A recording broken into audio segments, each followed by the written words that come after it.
Welcome back to the second part of today's convention, and I'm proud to present the next speaker, which is Ryan. So, yeah, no clapping for you. Thank you. Right.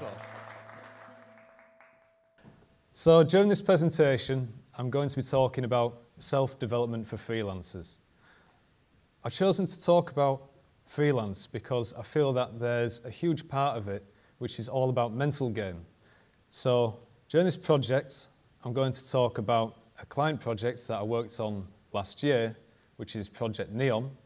It was all about just combining these ideas from researching new technology, looking to other disciplines, personal memories, using nature, and I managed to create architecture designs that not only absorbed carbon from the atmosphere, they used very little electricity to cool, they dealt with the heat of the desert, and they had all the amenities for the residents within a short walking distance. In my personal life and all the deliberate practice literature that I've read, you start by getting the best information, teacher, school that you can possibly find.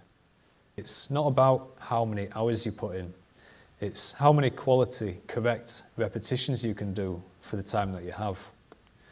But to give you all a more specific problem that I came up against, I had a long contract working on a VR training simulator for engineers to learn how diesel generators worked.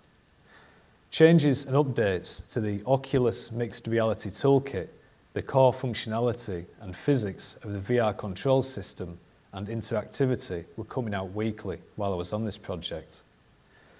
The team lead often spent hours researching what these updates were and ended up saving the team countless hours of work. Very often as well, these improvements will actually not come from within. Sometimes it doesn't matter how many questions you ask yourself, the improvements will come from outside. So looking outside, researching, exploring and testing different things will give you those improvements and those leaps that you need. Sometimes actually reflecting too much can be a closed loop. So coming out of that, looking at others, getting advice, whatever, exploring, travelling, like I mentioned before, it'll give you a perspective and that will allow you to make that leap.